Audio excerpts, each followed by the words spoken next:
क्या आपने सुना है कि पीरियड्स का ब्लड गंदा होता है? पीरियड्स में आपको अचार को हाथ नहीं लगाना चाहिए, पीरियड्स में आप किचन में नहीं जा सकते, पीरियड्स में आप मंदिर में नहीं जा सकते। और कई लोग जो बहुत ही ज़्यादा रूढ़िवादी होते हैं वो तो ये कहते हैं कि पीरियड्स में आप एक अलग कमरे में रहिए, आप लोगों से ना मिलिए क्योंकि आप अशुद्ध हो गए हो उस टाइम पे।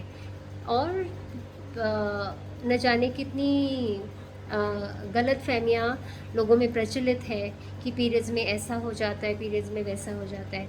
ये सब चीज़ें बिल्कुल अवैज्ञानिक है, ये सब बिल्कुल रूढ़िवादी समाज की देन है। तो आइए इनको समझते हैं कि ये किस तरह से गलत है। सबसे पहले हमको ये समझना होगा कि पीरियड्स होते क्यों हैं। हर महीने जब लड़की की उम्र 10 साल से ऊपर हो जाती है, somewhere around the time of 11 to 13 years, that time is called as puberty.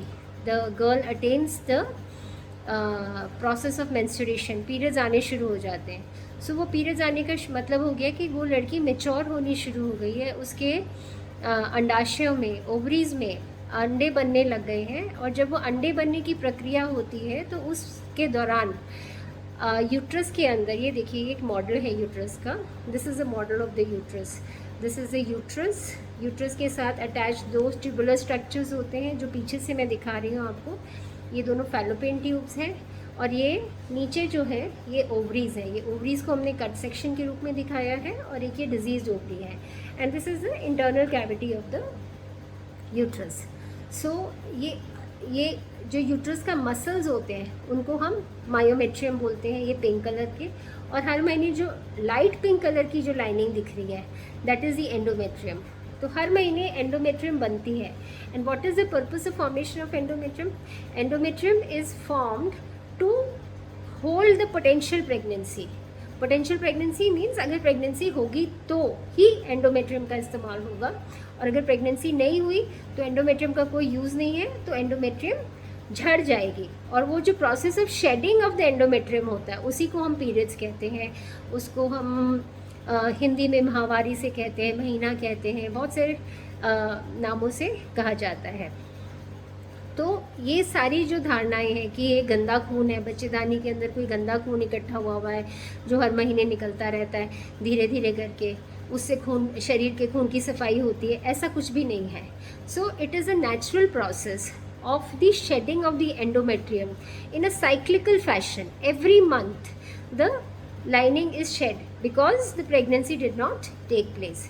So all these things that the period's blood is dirty, you shouldn't touch pickles, you shouldn't go inside the kitchen, you shouldn't go to the temple, because they used to believe that this is a dirty blood coming out, and when the dirty blood is coming out, so the woman or the girl has become dirty, so she should be kept away from all the clean things. So achar, kitchen is a pure space where the food is prepared. Then temples are definitely considered to be the pure place where people go and worship the god. And these were the all reasons because of which the girls were prohibited from doing so many things. और कई जगहों पे तो इतनी ज़्यादा रूढ़िवादिता होती है, इतनी ज़्यादा रॉन्ग बिलीव्स होते हैं कि लड़की को बिल्कुल कमरे में बंद ही कर देते हैं कि अभी आप 4-5-6 दिन, जब तक आपको माहवारी चलेगी आप अलग रहिए, किसी से मिल भी नहीं सकते, किसी को देख भी नहीं सकते, आपकी छाया भी नहीं पड़नी चाहिए किसी के ऊपर। ये तो बहुत ही ज़्यादा पुरानी रूढ़िवादी परंपराएं हैं। पुराने ज़माने में जब एक औरत को, लड़की को बहुत ज़्यादा दबा के रखा जाता था, उनको कोई स्वतंत्रता ही नहीं थी किसी तरह की। तो ये सब चीज़ें पुरानी प्रचलित रूढ़िवादी समाज की देन है, इसमें कोई भी वैज्ञानिक तर्क नहीं है। और अगर हम इन तर्क को, इन रूढ़िवादी चीज़ों को अब भी विश्वास करेंगे, अब भी इन सब चीज़ों में हम लोग विश्वास करेंगे, तो फिर हम एक प्रोग्रेसिव सोसाइटी नहीं कहलाएंगे। एंड बिकॉज ऑफ इस तरह की चीज़ें अगर आपको बता दी जाए, आप ये ना करो, आप वो ना करो, तो आपका मन कैसा हो जाएगा? You will feel a little dejected and rejected कि लोग आपको हीन समझ रहे हैं, लोग आपको ख़राब समझ रहे हैं। तो उससे आपकी एक सोच एक दब्बू किस्म की इंसान की बन जाएगी।